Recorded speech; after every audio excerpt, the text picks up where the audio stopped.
Hi guys, today I'd like to talk about group date mistakes. Now this could also not just be group dates, but it also could be when you take your date slash girlfriend slash boyfriend to a party or to your parents' house or family in general. Okay, so there's a bunch of mistakes that you could be making here that might make your date or partner either never want to see you again or create a lot of problems between you.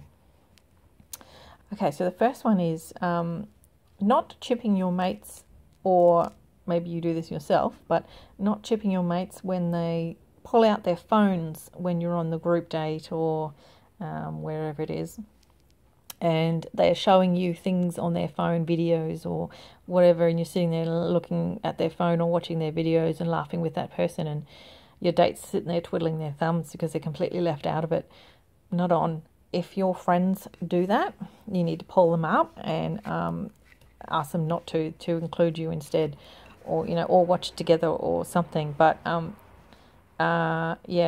being on your friend's phone with him or her while your date's sitting there twiddling their thumbs is rude, disrespectful, and it's basically just saying that you don't really give a damn about their experience. You're just oh wow, my friend, I'm going to do the things I want to do with my friend.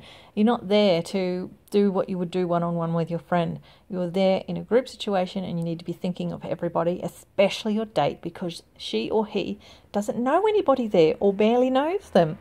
So you need to be taking care of your date, making sure they're included, and making sure they're included in all conversations. Like I went out with somebody one time, and no, it wasn't a date, but the same rule applies. They started talking to the person sitting next to them, and the person sitting next to them wanted to sort of talk about something without the entire table hearing it, and so they're talking really quietly by themselves, leaning into each other, and I didn't know anybody there, and I was just left sitting there twiddling my thumbs.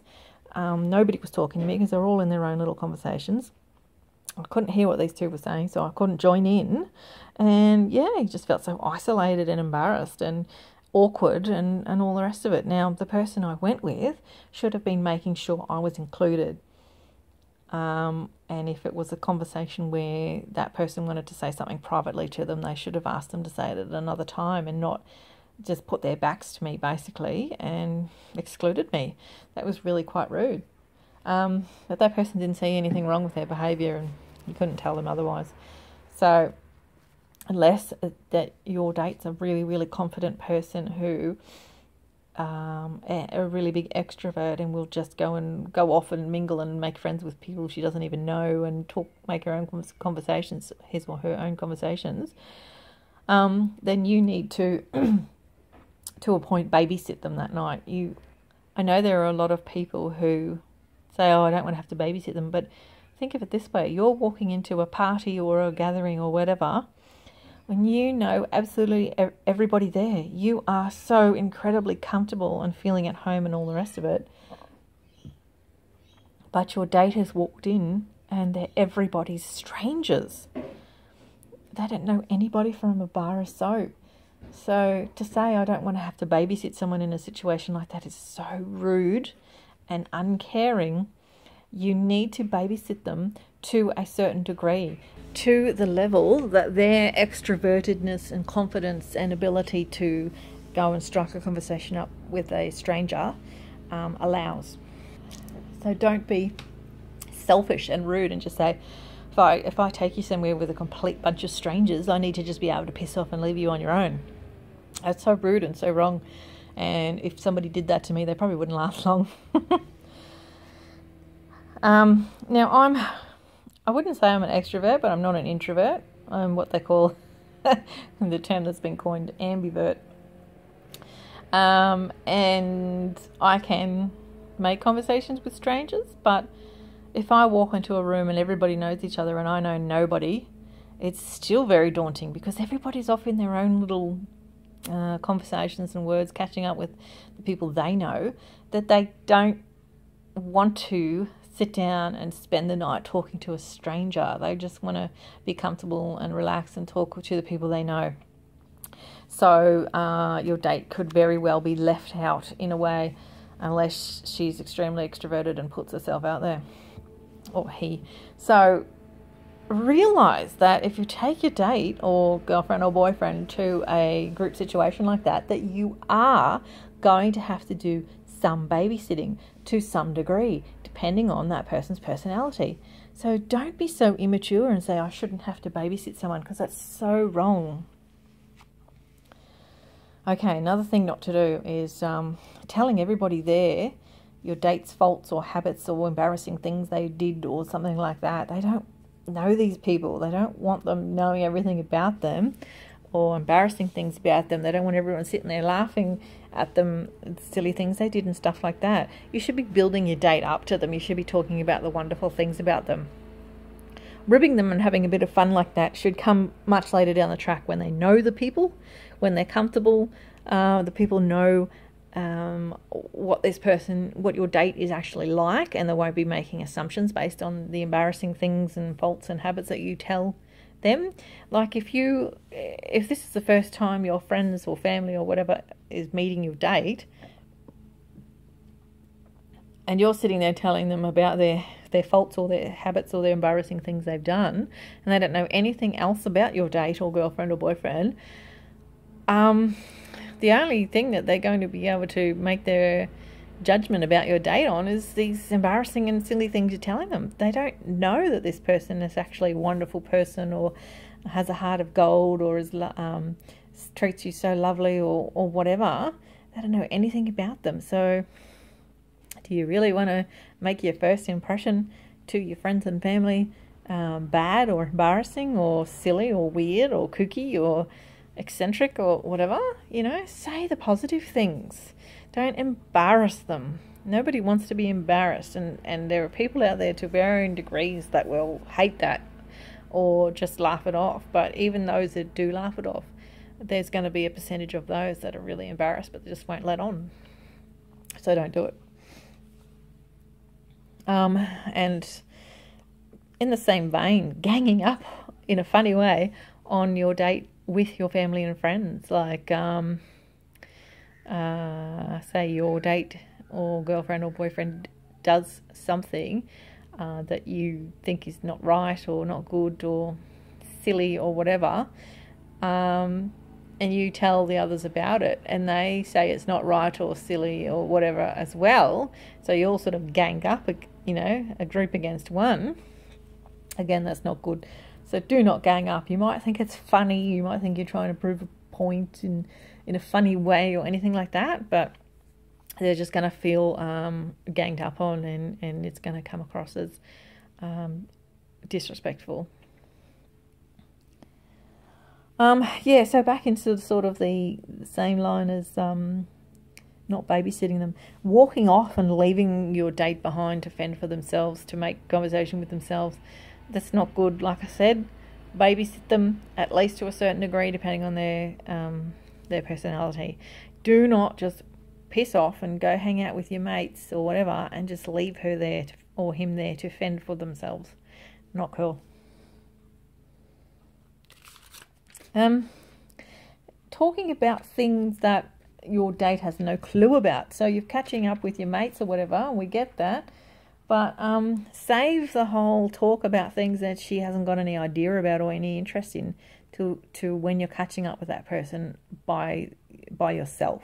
So, for instance, let's say you're into video games and she hates video games or has never played them or has no idea about them or couldn't care less about them or whatever. And you're sitting there with your mate raving on about the latest game and what you did in this game and that game and what game's coming out and everything. Can you imagine how deathly bored she's going to be and how much she's going, or he is going to feel like she or he is out of the conversation and they're going to feel a bit alienated. So save it until you catch up with that person alone. And if that person keeps trying to talk to you about things that your partner doesn't know about, then you need to be the one to pull your friend up and say something like, hey, well, look, such and such doesn't know what we're talking about. So let's talk about things we can all enjoy, you know? It's not your date's job to have to say something. And it's really quite rude to let it get to that point where your date has to say something. You're not going to go down well in her or his books if they have to bring it up. And then they're worried that the friend's going to think that they're rude or pushy or whatever, because you've left it up to them to stand up. It's not their responsibility, it's yours. And the same thing in speaking in another language. If you're from a family that speaks another language, and you go back there and he only knows English, and then you start talking to your friends or family in another language, that's so rude. And if your friends or family start doing that, you need to pull them up. If they can speak English, there's no reason they should not be speaking English around her, because if they're speaking English and then all of a sudden they speak in some other language, she or he's going to think they're talking about them. And it might be something completely innocent, but they're going to think that they're being talked about. So don't do it, and don't let your friends or family do it. Another thing in a similar vein there is to not be talking about private jokes or words that you've made up between yourselves that only you guys know the meaning of, or a secret language that you made up or whatever. Again, it's the same thing as speaking in another language. They're going to think that you're talking about them, or they're going to feel really excluded and on the outer. So again, it's rude and disrespectful. Don't do it. And the last one I'm going to touch on is, say you're a male and you have a female date, and you rock up into a group situation and you've got female friends there, and you're hugging them all night and, being affectionate and all the rest of it with them, and not your date. Even if it's completely platonic, it's going to come across terribly. It's going to look like anybody watching that going to think, wow, you're not actually into your date. And they're going to think it's really rude, and like as if you're trying to make her jealous or something, because you're hugging and catching up with and being affectionate and,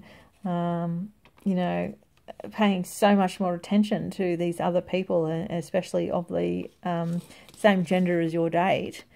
It's really, really going to go down badly. I know I was with somebody once, and we went to a group setting like that, and we hadn't been together that long, and he was a bit like about the affection between us in front of those people at that stage. And so basically I received no affection all night, but he was he got drunk because it was one of those kind of parties, and he was all over everybody, like males and females, and I got no affection. So you can imagine how shitty I was by the end of the night, when he's hugging females and he's hugging males and he's being affectionate with everyone and carrying on silly with everyone, and I'm sort of just sitting there. We had a humongous big fight at the end of that night, and if I hadn't liked him as much as I did, it could have been grounds for breaking up, because it was really wrong. I felt so embarrassed and self-conscious, and like there were people there that picked up on that he was touching everybody but me. So guys, don't do it. If you're not into public displays of affection, or not with that person yet, then don't be touching other people there, especially members of the same sex as your date. That's going to come across terribly, and you're really, really going to shoot yourself in the foot if that's what you do. There's probably 1,000,001 things that I have not addressed, that I haven't thought of yet, and if I think of several, I will make a second part to this video at some stage in the future. But for now, I'll leave it there, and from Aussie land, farewell.